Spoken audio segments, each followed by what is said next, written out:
మంత్రి ఆనవ్ నోరు అదుపులో పెట్టుకుని మాట్లాడాలని అంటున్నారు కృష్ణా జిల్లా వాసులు. వైఎస్ఆర్ లేకపోతే ఆనవ్ సోదరులు ఎక్కడున్నారని ప్రశ్నిస్తున్నారు. వైఎస్ఆర్ కుటుంబాన్ని విమర్శిస్తే మట్టి కొట్టుకుపోతారని శపిస్తున్నారు. వైఎస్ఆర్ కుటుంబంపై అవాకులు చెవాకులు పేలిన ఆనంపై కృష్ణా జిల్లా రైతు మండిపడ్డాడు. ఏరు దాటగానే తెప్ప తగలయ్యొద్దన్నాడు. మాట్లాడే ఆది రామనారాయణ రెడ్డి గారు ఎక్కడున్నాడు? ఆయన ఎక్కడున్నాడండి? వైఎస్ గారు పెట్టిన భిక్షలో ఎమ్మెల్యే అడిగారు అవ్వను. శ్రీకాకుళం నుంచి చిత్తూరు జిల్లా వరకు ఏ నాయకుడికి వెళ్తాడు? కాంగ్రెస్ నాయకుడు కానీ తెలుగుదేశం గుండె మీద చేయాలని చెప్పాను. ఉన్న కిరణ్ కుమార్ రెడ్డి కానీ నారాయణ రెడ్డి కానీ ఉన్న హనుమంతరావు కానీ చిరంజీవి కానీ చెప్పాను. ఏ ఎమ్మెల్యేకి వెళ్తారు రామారావు ఇక్కడికి?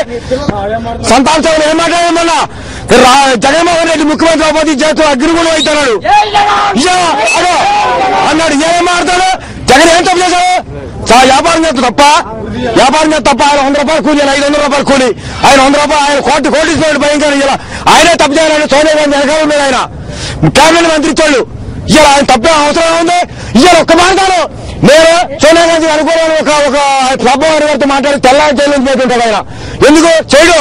నీతికి పుట్టాడు. ఆయన ఎన్టీఆర్ కొడుకులాగా నిజాం తప్పులు కాదు, సత్యపరితనే అంతే. ఒకే మాట, ఒకే కొడుకు. అదే ఆయన ఉన్న చచ్చయ్యలే బసిరే పులి చెమ్మో బోల్లో చెమ్మో బయట కేంద్రంలో తెక్కలో దింపుతాడు జగనన్న. ఈ రాష్ట్రంలో జైల్లో వదిలేసారు, సిబిఐ జైల్లో పెట్టినా రాష్ట్ర ముఖ్యమంత్రిగా గవర్నర్ గా పిలిచి పదవిస్తాడు. సోనియా గాంధీ కూడా అక్కడ జరగాల ఆగిపోయి ఎంపీలు చూసి 130 మంది ఎంపీలు వస్తారు, 200 మంది ఎమ్మెల్యే వస్తారు. ఛాలెంజ్ చేస్తా, నేను రాజీవ్ గాంధీకి పేరు పెట్టుకుని నా కొడుకు.